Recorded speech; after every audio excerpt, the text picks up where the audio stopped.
काल सोन्याच्या भावामध्ये मोठी घसरण झाली। त्यानिमित्ताने लोक सोनं खरेदी करण्यासाठी दुकानामध्ये धावायला लागलेत। गेल्या 15 दिवसापासून सोन्याच्या भावामध्ये वाढ होत होती, पण काल अचानक सोन्याचे भाव घसरले। त्यामध्ये बरेचसे लोक सोनं खरेदी करायला निघालेत, तर काही लोक विचार करताय आता सोनं खरेदी करावं की थांबावं। आता हेच सोन्याचे भाव दिवाळीनंतर म्हणजे डिसेंबर जानेवारी मध्ये मोठ्या प्रमाणामध्ये सोन्याच्या किमतीमध्ये घसरण पाहायला मिळेल। गेल्या 15 दिवसापासून वाढत असलेलं सोनं अचानक काल कमी झालं। आता याच्यापेक्षा आणखीन किती कमी होऊ शकतं? त्यामुळे आता सोनं खरेदी करणं फायदेशीर राहील की आणखीन सोन्याचे भाव कमी होतील, ते कसं काय शक्य आहे या व्हिडिओमधून आपण सविस्तर पाहू। कधी सोन्याच्या किमती वाढतात तर कधी सोन्याच्या किमती कमी होतात। या सर्व गोष्टी कशामुळे होतात, त्या पाठीमागे काही कारण आहेत। हेच कारण पाहिल्यानंतर आपल्याला समजेल दिवाळीनंतर सोन्याच्या भावामध्ये कशी कमतरता येऊ शकते। साधारणतः 1.5 वर्षापूर्वी सर्वांना आठवत असेल, सोन्याचा दर प्रति तोळा 60,000 रुपये होतं। तेव्हा अनेक लोकांना वाटलं होतं सोन्याचा भाव 60,000वरून आणखीन जास्त कमी होईल, पण त्यावेळेस सोनं कमी होण्याऐवजी ते सोनं वाढत गेलं आणि त्याचे भाव गेले जवळपास 94,000पर्यंत। तेव्हाही लोकांना वाटलं होतं 94,000 रुपयाच्या वरती सोन्याचा भाव काही जास्त जात नाही। त्यानंतर सोन्याचा भाव ऐकण्याच्या पलीकडे गेला। ते लोकांना वाटत होतं सोन्याचा भाव 1 लाखापर्यंत जाणार नाही, त्याच ठिकाणी सोन्याचा भाव 1 लाखाच्या वरती गेला। पण याच वाढलेल्या सोन्याच्या किमतीमध्ये काल पुन्हा मोठी घसरण झाली। त्यावरून तर एक स्पष्ट झालं, सोन्याची किमती नक्की कमी होणार। मागच्या दिवाळीच्या वेळेस सोन्याचा भाव होता 73,000 रुपये प्रति तोळा। आज 78,000वरून सोन्याची मोठी घसरण झाली होती आणि ते 60,000वरती आलं होतं। पण त्यानंतर अचानक सोन्याच्या भावाला डेंजर बूस्ट मिळाली। ते 78 भाव असलेलं सोनं 94,000पर्यंत गेलं। त्याचं सर्वात महत्त्वाचं कारण होतं भारत, चीन आणि इतर देशांनी मोठ्या प्रमाणात खरेदी केलेलं सोनं। सोन्यामध्ये 2 देश सर्वात जास्त गुंतवणूक करतात, एक म्हणजे चीन आणि दुसरं म्हणजे भारत। त्यावेळेस सोन्याची डिमांड खूप मोठ्या प्रमाणात वाढली। सर्व गोष्टीचे परिणाम सोन्याच्या भावावर झाले। पण सोन्याचे भाव वाढण्याचं मुख्य कारण काय हे सर्वांना माहिती हवं। सोन्याचा भाव वाढण्याचं मुख्य कारण म्हणजे अमेरिकेमधील चलनवाढ। 2023 ते 2024 या काळामध्ये चलनवाढ आणि महागाई नियंत्रणामध्ये ठेवण्यासाठी अमेरिकेच्या सेंट्रल बँकेने व्याजदरामध्ये सतत वाढ केली। पण हे वाढलेले व्याजदर कधी ना कधी कमी होतील हा विचार करून गुंतवणूकदारांनी सोन्यामध्ये गुंतवणूक करायला सुरुवात केली। तेव्हा बँकेचं व्याजदर जास्त असतं तेव्हा सोन्याच्या किमतीमध्ये खास काही वाढ होत नाही। व्याजदर कमी झाला की इकडे सोन्याचे भाव वाढायला सुरुवात होतात।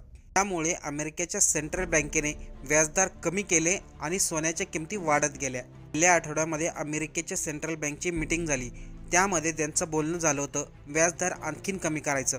पण हे व्याजदर आणखीन कमी केलं तर सोन्याची किमती आणखीन जास्त वाढतील। म्हणजे सध्या 1,11,000वरती जे सोनं आहे ते काही दिवसात 1.25 लाखापर्यंत जाऊ शकतो। जर अमेरिकेच्या सेंट्रल बँकने व्याजदर कमी केला तर या महिन्याच्या शेवटच्या आठवड्यामध्ये अमेरिकेच्या सेंट्रल बँकची मीटिंग होणार आहे, त्यामध्ये ठरणार व्याजदर कमी होणार की वाढणार। जर व्याजदर कमी झाले तर सोन्याचे भाव वाढतील, जर व्याजदर जास्त झालं तर सोन्याच्या भावामध्ये मोठी घसरण येईल। पण फक्त अमेरिकेच्या सेंट्रल बँकवरती डिपेंड आहे का सोन्याचे भाव कमी होणं जास्त होणं? तर तसं नाही।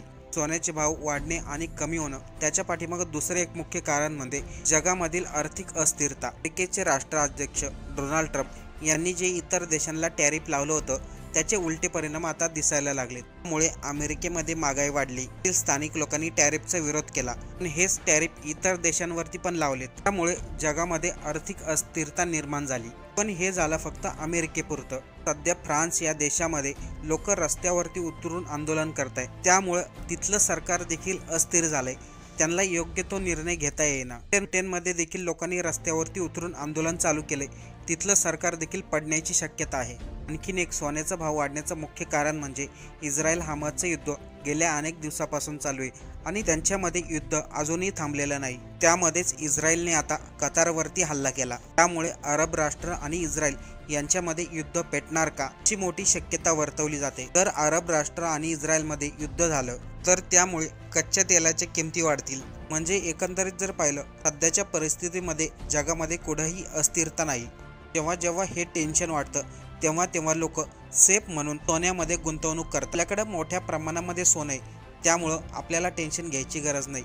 तिकडे रशिया युक्रेन भांडून द्या किंवा इस्रायल हमास युद्ध होऊन द्या किंवा अमेरिकेचा राष्ट्रपती डोनाल्ड ट्रम्पने राजीनामा देऊन द्या, आपल्याला त्याचा काही फरक पडत नाही। ज्यांच्याकडे सोनं आहे त्यांना सेफ राहण्याची फिलिंग येते।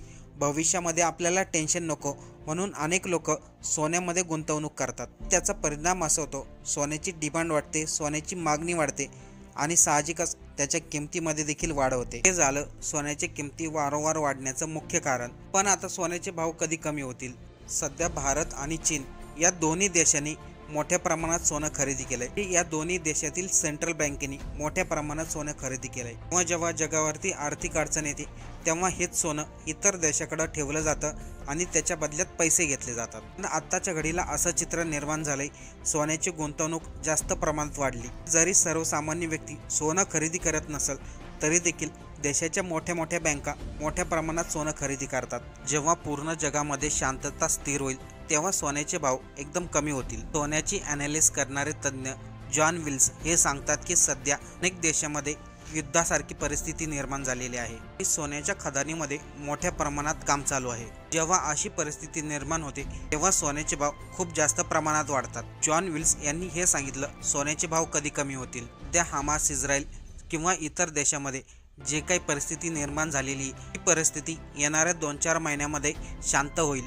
त्यानंतर लोक सोन्यामध्ये कमी गुंतवणूक करतील। जॉन विल्स यांचं म्हणणं आहे, जेव्हा लोकांना वाटतं आपण सुरक्षित नाही अशा वेळेस लोक सोनं खरेदी करतात, पण ज्यावेळेस लोकांना याची गॅरंटी होते की आपण सुरक्षित आहे अशा वेळेस लोक सोन्यामध्ये खरेदी करत नाहीत। भारताच्या आणि चीनच्या ज्या मोठ्या बँका आहेत त्यांनी अगोदरच मोठ्या प्रमाणामध्ये सोनं खरेदी केलंय। दोन्ही देशाकडे सोन्याचा मोठ्या प्रमाणात साठा निर्माण झालाय। जेव्हा अशी परिस्थिती येते तेव्हा बँका देखील सोनं कमी खरेदी करतात। त्याचा थेट परिणाम सोन्याच्या भावावरती होतो। आता बऱ्याचशा लोकांना वाटत असेल आत्ता सध्याच्या परिस्थितीमध्ये एवढं सोनं कोण खरेदी करतंय, त्यामुळं सोन्याचे भाव वाढलेत। पण व्हिडिओमध्ये सांगितल्याप्रमाणे जगामध्ये अस्थिरता निर्माण झाली तेव्हा लोक सोनं खरेदी करतात। लोकच काय, मोठ्या मोठ्या बँका देखील हे सोनं खरेदी करतात। जेव्हा सोनं खरेदी करायचं प्रमाण वाढतं तेव्हा सोन्याच्या किमतीमध्ये जास्त प्रमाणात वाढ होते आणि जेव्हा सोनं खरेदी करण्याचं प्रमाण